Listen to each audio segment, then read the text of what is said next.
So here is the Herbie Bus, pretty much completed, I guess.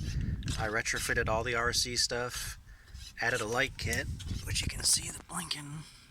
It's kind of hard to see in the daylight, but and, there you go.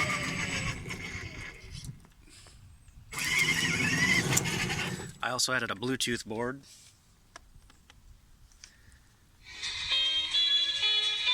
It's my laptop.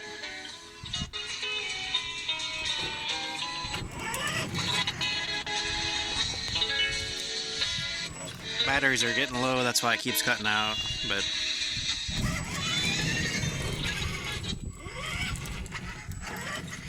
yeah, my batteries are getting low, but works pretty good though.